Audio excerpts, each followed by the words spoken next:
It's time for Maggie and the Moms.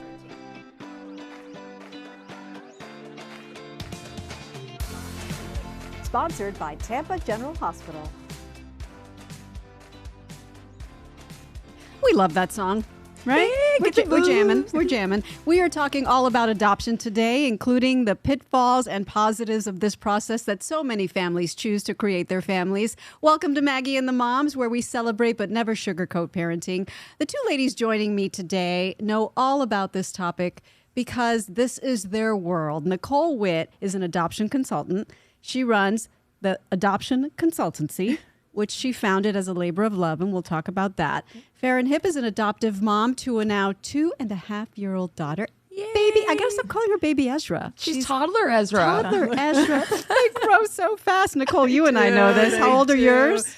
21 and about to turn 20. Wow. It's hard to believe. I know. Mine are 19 and 14. And I look at you, Farron, with your 2.5-year-old, and I'm reliving it all over again. I already feel like time flies. Like, does. how is my little baby this small? And now she's sassy and all of that in between. She'll get sassier. But I'm sure you wouldn't trade her for the world, even though having her join your family may not have been the easiest of processes, although I feel like it happened more fast than typically adoptions do happen with you. Tell us your adoption story. Okay, so it was the most random thing. It was actually when I was moving out here to Tampa to join Daytime, and my in-laws were here helping us to unpack. And they happened to say, hey, you know, your second cousin, this is me being my father-in-law, by the way. Your second cousin, she's pregnant. I think she's looking for some more same-sex people to give her to. So your wife's dad told Yes. you of a cousin of Colleen, your wife's, that's pregnant and looking to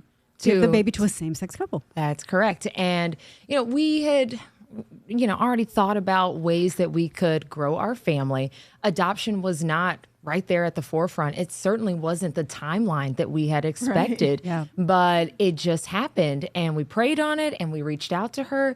And it just ebbed and flowed. And yes, we still had to go through the legal process of it all. And what a process that turned out to be, absolutely. But it was the greatest joy. And from the moment that we found out, yes, we are going to move forward with adopting this baby girl to when she was born, maybe about 3.5, 4 months. That was quick. It was very quick. Yeah, it was right around the time, shortly after you joined Daytime. And on that note, I have to shout out to Deanna Moore over there at the controls, our executive producer for Daytime. Hey, the four of us are in the box now. That's a I figured it out. fancy new trick. Shouts out to JB Buno for helping us figure that out. This podcast gets better and better and fancier every time we do it. Deanna, thank you for being at the helm Thank you for of having our me. show Daytime and of our podcast here on Maggie and the Moms. You and I were saying we don't have a whole lot to say on this topic, but we can sure learn. That's why I'm going bye-bye. And listen, and there's so much to learn and listen to from Nicole Witt, because this is your life. This is what you do, help families. First of all, why did you choose that? Well, I can talk about this all day long.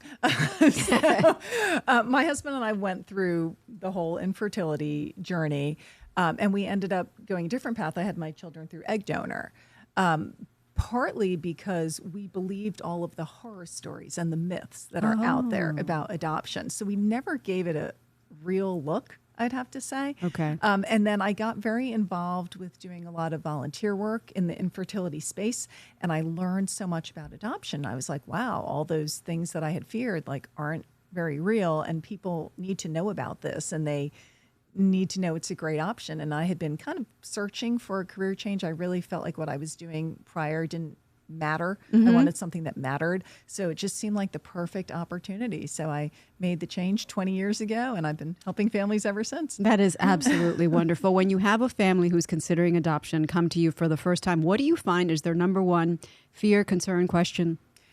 There are so many. One of the big ones, and we had touched on it earlier, is the idea of the legality of it, and can the birth mom come back later and reclaim custody of the child? I know, Farron, that was one of your concerns. How did you navigate that? Because your birth mom is related to your wife. Before I get to that, can I also just say one of my other biggest fears going into adoption?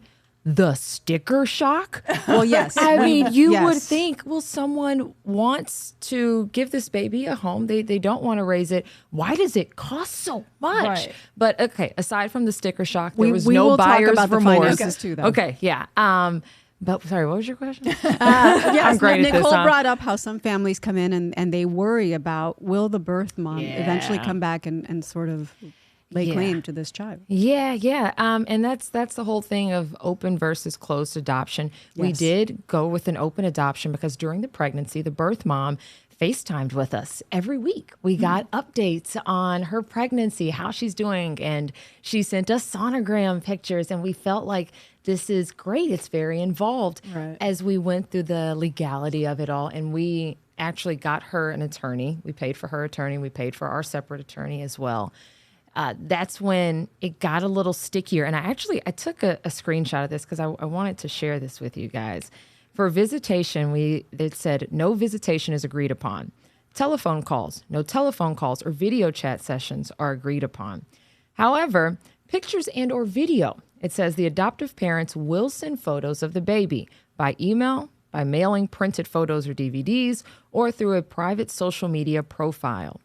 And in regards to intervals or frequency, because I mean, Yes, there's that so was my many next details question. to it. That was Yeah. my next question. It says other was checked, and she wrote in, we can talk about this, whatever they are comfortable with.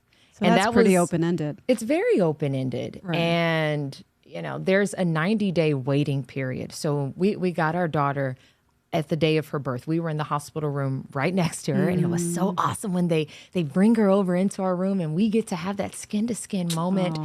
But then you realize it's nerve-wracking. In those 90 days, the birth mom can choose at any point, I actually want the baby back. Is that standard, Nicole? No, that varies by state, and 90 days is actually quite lengthy. Usually, so Parents here- like, yeah. yeah. In Florida, for instance, the birth mom can't even sign the consent until either 48 hours after the birth or when she's leaving the hospital. Okay. But then once she signs, it's immediately irrevocable. So there's no window after that. So that's the one end of the extreme. And then there are some states longer than 90 days, but not that many. So that's kind of the other end of the extreme. And then you do have states with 7 days, 10 days, anything in between. So for 90 agonizing days. 90 very agonizing days. And the communication with her instantly dropped off. So we no longer know, what is she thinking? When we had that communication that was flowing so easily, it's like, well, I know how she feels. I know what she's processing, what her thoughts are. But then it goes silent. I mean, I got ghosted. And I wondered, well, what's going on? What's next? Is she considering something else? Her attorney, even though we paid for him, he's working for her now. attorney, And we have no communication with him anymore. And so there is that fear, but we got past it. So. Before we move to kind of one thing that I'm always curious about is the moment when you decide, once you get past the waiting period, the baby is part of your family, and you start to talk about, well, how are we going to let this baby know that he or she was adopted? Before we get there, I do want to touch upon what Farron talked about, which is the finances. Right. I'm willing to guess that most prospective adoptive parents have no idea the finances that are involved. Would you speak to that? Yeah, absolutely. It can be very expensive. There are lots of different ways to do it, but a typical agency adoption of a newborn these days runs somewhere in the 50,000s total. I'd say like low to high 50s. Yeah. There are ways to help with that. There's a $17,000 tax credit, which is a dollar for dollar tax credit that you can get back. There are companies that offer reimbursement, some $500, some $25,000. I have clients right now who get $40,000 back from their company. So, and there are loans and grants and so on. And there are ways to adopt less expensively than that. There But are that pros and 50,000 cons, but that's pretty includes typical. doing it with how?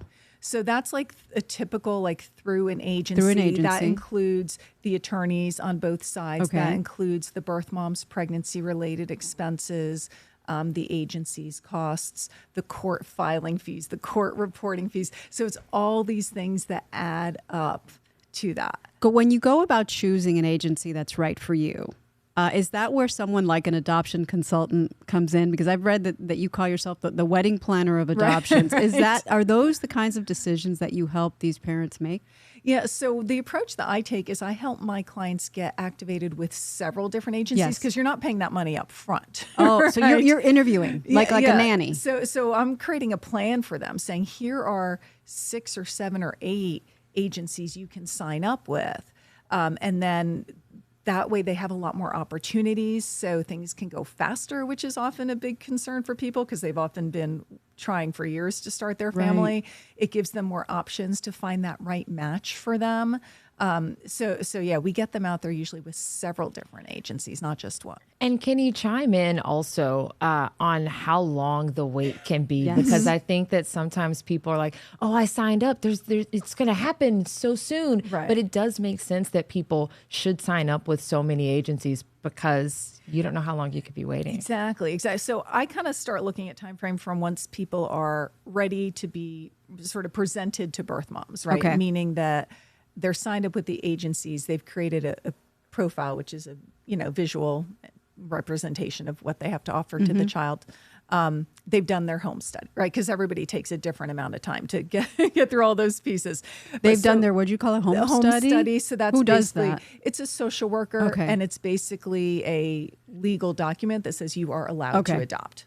Okay? So once they've done all of that, almost all of our clients these days adopt within a year. But again, that's with the approach of being out there with a lot of agencies. Okay. So that can make a difference, right? So people who are with one agency, there are some agencies that have more like 2-3 year wait times. It can be very lengthy. And is this for infants typically? Yes, it's almost always. Right. So that actually gets to another point you made that I wanted to get back to. You were talking about why does it cost so much when there's all these babies that need homes? The children that really need homes are the children in foster care. That's right. True. And that True. doesn't cost to adopt. So that's right? another way to go but about with it. adopting a newborn, there are literally people lined up. Right? Is it common or is it rare for things to, fall through, adoptions to fall through? It's not nearly as common as people fear, Okay, which good. is the good news. It does happen. I mean, I would say with the places I work with, it happens maybe 15-20% of the time. So it is a real risk of adoption, but it doesn't happen, like I said, as often as people think. I know a couple that happened to, and it was devastating. It is. And I'm not trying to discourage anyone from going on this route because they already had a gender reveal party and they already were collecting gifts and they were so excited, similar to how we were in the hospital room next door. And it didn't work out. The birth mom held the baby, decided she wanted to keep it. It is beautiful when a birth mom does want to stay with their child. So I don't want to take anything away from birth She moms. always has that option. Always. Yep. And then here's the thing about how it worked out. About a year later, she got pregnant again. She skipped the whole process of going through an agency, went directly to them, and did have a child, gave it to them, and they saved a lot of money in that process of not going through the agency that second time. So you never know how things will work out. Things always work out one way or another. As devastating as those fall throughs can be in the process, the right baby always ends up with the right family. Oh my gosh, for sure. It always ends up how it's meant to be. Yeah, and you as somebody, I went through fertility issues as well. I had, many miscarriages before I finally had my first child. And when I was going through the hard times, I was just thinking that you'll never get out of it, that you'll never be a mom, that you're never going to have a child, that maybe this isn't for you. And now looking back, I'm like, I have the children that God wanted me to have. And I went through the process that needed to be my process. And so I think that that's something that adoptive parents or any parent should keep in mind when they're launching on this journey. Right. Your journey is going to be your own journey. Exactly. And so when you finally have your children, if they're adopted, Farron, have you considered how you will make Ezra aware that she's adopted? Well, we are already laying the groundwork for it. I feel like because Ezra is in a family where there are 2 women, I think the questions about, well, where's daddy? Right. Those things will happen a lot sooner than some other families that, maybe it could be, these are your parents. So we have children's books that we already read to her. And one of the books is called Who's Your Daddy? It is actually by this Christian author that I love who adopted her daughter from Haiti. So she's a white lady, adopted a little black child. And so it goes through that whole kind of process. And you read it to her already? I've read it to her several times before. And Daddy is Daddy God. So he talks to you in different ways, but you can always talk to him and things like that. So it's just trying to put it out there. I think that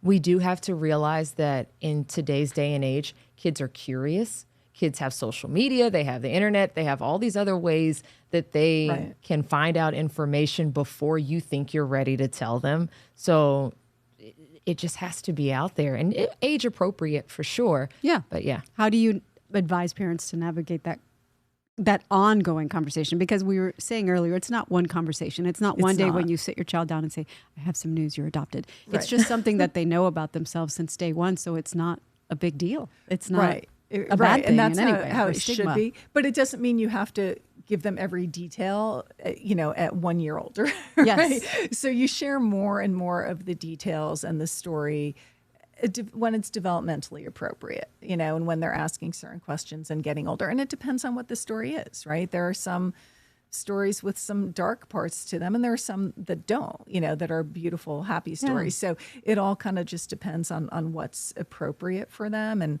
what they're curious about and how often they want to talk about it.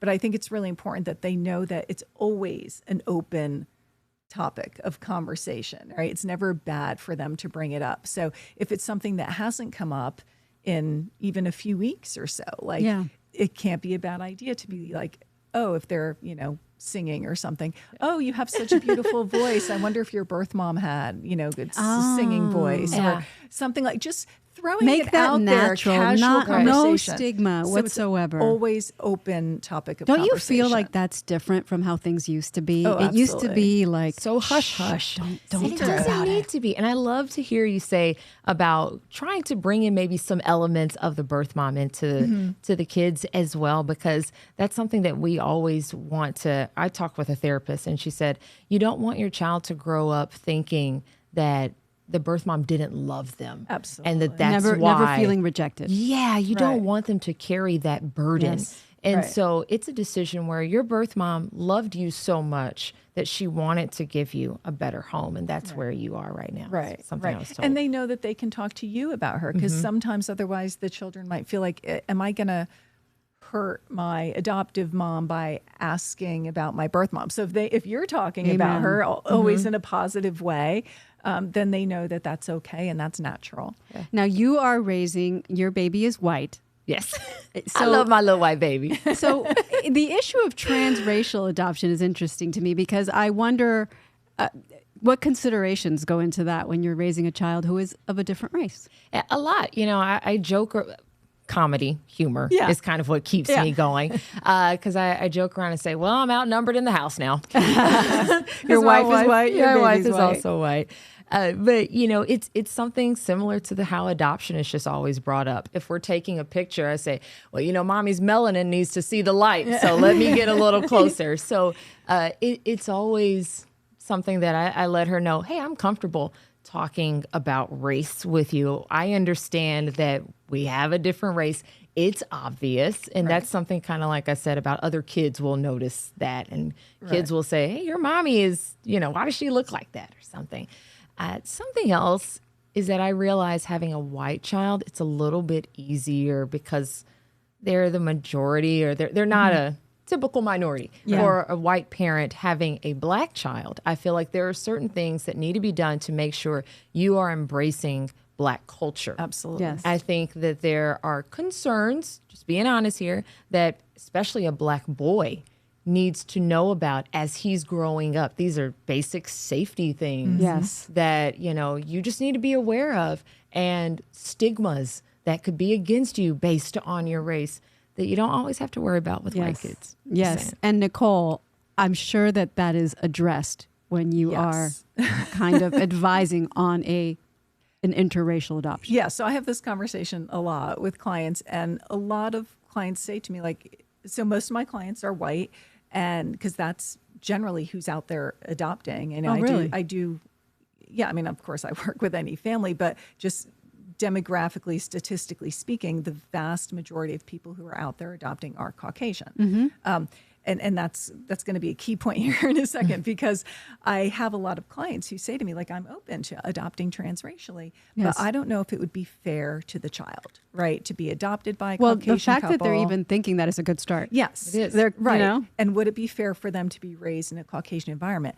And so that's what comes back to that statistic that they are going to be adopted by a Caucasian family. Almost certainly. They are going to be raised in a Caucasian environment, right? Yeah. You're not protecting them from having that experience by not adopting them. So then the Okay. question shifts and it becomes, are you interested, willing, and able to support them in that experience they're going to have anyway? And then that gets to the things you were talking about. Are you willing to learn about their culture, to have it represented in your home, in your artwork, your literature, the movies you watch? Are you willing to And change that should be almost doctors? as important as that home study, because Yeah. if Oh, the for sure. answer to any of those questions is no, then that's Right. not the child Right. for you. You might need to change where you worship. You Yeah. might need to Yeah. move to a more diverse school district. Yeah. Those all should be on the table for somebody who's considering interracial adoption. Can I butt in? You absolutely may. Yes. There's a big issue with transracial adoption when it comes to hair, Yeah. especially when we're talking about a black child being adopted by Yes. a white family. Yes. And it seems trivial to some, but it's not It's not. trivial. And No. and there you'll see like these old black ladies who are like, "What is happening with that baby's hair?" It's not as easy as just a shampoo and a wash. And there are people who go on Instagram and they go and they tutor white families on how to do black hair. And then outside of like the black and white, there are many issues with, a lot of people have come over from different countries, from Asian countries, and they want to feel the culture that they come from. And those white adoptive families have to be open to that. There are even laws. I've seen laws in a lot of Western states where Native American children, they try to give priority to Native American and indigenous families because a lot of that culture is lost generation after generation. I think that makes sense. Does it need to be legal? Yeah. I don't know. What do you guys think? Or should it No, just be? I think that I think it makes sense to do it that way. But of course, if there's just not enough people looking Right. to adopt who are of the same race as the babies, then having something where it's, like I said, like the home study, it's a pre-qualification. It's not, it's somehow binding. I don't know exactly how you navigate that, Nicole, but it's got to be more than like, yeah, don't worry, I got Right. that. Yeah. It's got to be a commitment. For You sure. got to walk the walk, not just talk the talk. I agree with that. And I also want to say, just to make sure that anyone that's considering a transracial adoption also knows, as parents, you may get different looks too. Because if I go places without yeah. my wife and I'm just going to pick up my daughter, people are like, what are you doing with that little girl? I can Have see. you literally gotten, are you the nanny? Yes. You have. Literally, I've literally gotten that. Oh, do you have any other shifts available? boy. Oh, my Other goodness. shifts? Oh, boy. Like, are you serious? Well, what are No, the momming is a negative 24/7 looks? Like, do they job. think that you have kidnapped her? Well, especially, I mean, I have a 2.5-year-old right now. Sometimes she throws temper tantrums. Yeah. And I have to pick her up, and they just, and you can just see. And you sense it, it's a negative thing? It's an apprehension. Or even when, if we go places and people ask questions about her, they don't even look at me. And it's like, I'm a mom too. You can really? ask me like, oh, she's so cute. How old is she? Or things like that. Like, it's hard. And I just want adoptive parents to know you have to have a little thick skin too. And I going into and I want this. people listening who are not adoptive parents to hear that, because that's why we do this, because that's something that maybe somebody wouldn't think of. But now that Right. they hear you say it, if they're ever in that situation, they're going to remember your words. And the questions and the comments And and the- the grocery yes. store, and the child hears your response. Yeah. Yes. And they hear the way that you respond. So those are things that's really important to prepare for, to know they're going to happen, and think about, how Right. do I want to respond to these comments and these looks that I'm going to get? If possible, when it's possible, I know it's not always possible, do you think it's important, especially if it's a transracial adoption, to have the child have contact with the biological family? Well, so with any case, that's always a good idea unless there are extenuating circumstances, Of course. right? And that's regardless of race, right? So sometimes it's healthy to have those relationships, sometimes it's not, right? But if there's no reason not to, then absolutely. But it goes beyond that too. It should be part of their community, right? All Again, of you that should- is decided at the outset, correct? Or does that change over time?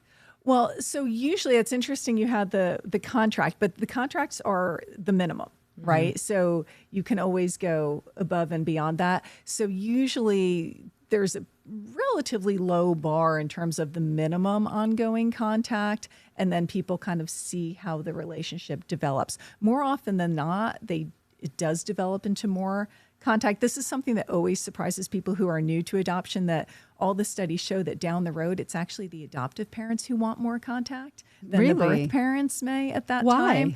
I could see that. Because once you're a parent and you love that child Yes. more than anything in the world, You and want that they're for them. asking you You want that for them. questions, you want to say, let's go get the answer. Let's go find out. That actually makes a lot of Yeah. sense. And again, coming from you, that removes the stigma or any concerns that the child might have about, I hope she doesn't think that I don't love her enough because Right. I'm looking for my Right. birth Right. mom. Yeah. Right. But even if the touchstone isn't the birth parent, I think, like you said before, Nicole, there has to be some sort of touchstone in the culture. Yes. Yes. Like you said, go Yes. into a black church. Yes. I think that every white adoptive family, or like Farron's case, if it's transracial, take yourself into the situation where you're the minority. Go to Yes. a black church Yep. or go somewhere just so you can experience what that child is about to experience for the rest of their life. I actually think every American should do this. Yeah. Just so that you can experience that. Wouldn't it be a life better is- place? And in my having opinion. some of the authority figures, seek out a doctor of their race, Yes. right? Yes. Other authority figures, and obviously friends in your social circle too. But you want them to have, impressive professional authority figures in their life of the same race as them. These, people that they can look up to, these racial mirrors that they can have. And at the end, if there is any concern, maybe on the adoptive, because you say that usually it's the adoptive parent who goes and seeks out the birth parents. But if there's ever a question inside their heart of letting the child get close to the birth mom, because what if they resent me or love her more? What do you advise? Well, it depends on what the openness has been all along. And that's one of the reasons why openness all along can be so great and so healthy, right? Because then it's not this moment of, let's go seek her out and now we have to figure out what it's going to be. It's Exactly. just one of the relationships in their life where the birth mom sort of takes on the role often as, just an extended family member, any other Yeah. extended family member. I And, like that. and so it's much more natural than that. And again, it's going to ebb and flow as every relationship does, but it just, you make it more of an organic thing. When you look into the future, what do you see in a perfect ideal situation with Ezra and her birth mom? In an ideal situation, I would love if when we go to visit her hometown in Grand Rapids, because all of my in-laws, that side of the family, they live there currently, we try to avoid the places where her birth mom will be. Not because we don't want to see her or to let her see Ezra, but because she doesn't want that communication not right ready. now. She's not ready. I would love if that was something where, hey, we go to Chuck E. Cheese. We're all together, your mommies, your birth mom. It's a safe place that she already knows, and you just play. And you get to see her and her run around for about 30, 45 minutes. Right. That would be something that I would like to have happen. It doesn't need to be forced, Right. but Right. just knowing that she's there. She's cool. Well, you are certainly going to raise her, already are raising her in a way that will make that possible and healthy and normal. Thank so you. if the birth mom comes around, then you will be ready Right. for that. Before we wrap up this topic, I'd like to ask you a fill in the blank. And Nicole, you can fill in this blank with what you've heard from adoptive parents. But Farron, I'll start with you. I wish I knew before I started this. I wish I knew blank. I wish I knew the emotional tug that I would face through the process. I just jumped in. Like I told you how quick the timeline was. I leaped in with so much eagerness and anticipation. And and again, it all worked out, and it always will work out the way it's supposed to. But there are so many highs and lows that I think that I wish I had mentally, emotionally, and the relationship with my spouse that we would have prepared for on that front. That's great advice. What do you hear, Nicole? I think, and this kind of ties in a lot of what we've been talking about, I think that people go into it knowing how joyous they're going to feel or imagining how joyous they're going to feel when they hold the baby in their arms. What they don't realize is how at that exact same moment, they're going to be filled with so much sorrow for the birth mom. And having those conflicting emotions that are both so strong. There's like there's grieving same involved, moment, really. really takes people by surprise and throws them. And I think, and again, this is impossible for people to know ahead of time, but I think if they knew a lot of what we've been talking about, like how it can be a very beautiful and positive relationship with the birth mom, they might approach the whole thing very differently in a way that would be more positive and comfortable and more successful, for them. But of course, that's not something you can really know until you live it. Right. Hopefully listening to this, people will and what I can say from away. my experience, which also relates to adoptive parents, is that, as a mom of children who are not genetically related to me, like you will love that child more than you ever thought it was possible to love another human being, no matter how they have come to your family. It's not blood that makes family. It's not DNA. It's not DNA. Thank you. This was such a good one. Before we go, it's time for Ask Me Anything. All four of us, Deanna, answer the same question. Today, my question is, and I'll start with you, Ms. D. Oh, Yes. hot seat. Here we go. Let's go. What have you learned from your child or children? I have learned that I have to have multiple personalities. Do you know what I mean? Because they're different people, even though they're both girls and they're very close in age. I have to learn how to be one with one child and one way with another child. And so I feel like as moms, we're always doing too much anyway. But another thing I've had to add to my plate is just being a different mom for this child at this time, because this is what she needs at this moment. Yes. Oh my gosh. As a mother of two children who are polar opposites, me too. I am telling you that just because you raise children in the same household with the same parents does not mean they are the same person or need the same things. I'm so happy you said that, because you have to parent each child differently. I pulled that straight out of my bum. You know what? Then I am double impressed, because that was some deep stuff you pulled out of there. All right. Farron, what have you learned in 2.5 years from Ezra? Well, gosh, I got to be a little deeper. I was going to say the words to Moana because I watch it all the time. No, but I learned that you need to think outside of the box to have fun. And the reason I say that is because I see when we get Amazon packages and fun gifts in, and sometimes we take the gift out and she's over it in 2 seconds. But if it's a big enough box, that is what the prize is to her. She loves the box. You can play hide and seek. It's a house. It's a this. It's that, and you think outside of the box. It's the space that's around where you can have fun. It's not just about buying things, because for a while I was so busy with trying to get all the learning toys, get these that are stimulating. This will help with fine motor skills. Relax. I love that you know this already at 2. It took me so much longer. Yes, just get her a box and put paper in it of all different colors, all that recycled tissue paper that you keep from old gifts. I hold on to that stuff. Thanks, Maggie. And she'll just love that as much as any gift. Yeah. It's so funny. That's another good one. All right, Nicole. I would say I have learned that you can be really good at everything in your life, but not at the same time. And to give yourself grace for that, right? Someday you are doing great in your career. Someday you're the best mom. Other days you're beating yourself up on both fronts. Just give yourself grace. You can't do it all at the same time. I could not agree more. I've learned so much from both of them, but I'm going to go with something I've learned specifically from Daniela, my 19-year-old. I have learned from watching her live her life to be fearless. I don't know if she's actually fearless or if she faces her fears. she does not shy away from any challenge. She wants to have more friends. She will text every friend. She will go to every social gathering. She puts herself out there and is so incredibly courageous. In my 54 years, I don't have the courage that child has in 19 years of life. And I watch her and I think in so many ways I want to be more like Daniela. But the way that I watch her tackle life and tackle challenges and overcome every single time, man, I did something right. Although I don't think I can You take did a any lot of things I don't think I right. can take There any you go. credit though, because she was like born that way. She was just, I don't know. You made a determined. good one. You made two good ones, but yeah. Yes, we make good kids if we invest the time and we give them the love, Right. and that's what we all do, regardless of whether there are biological children.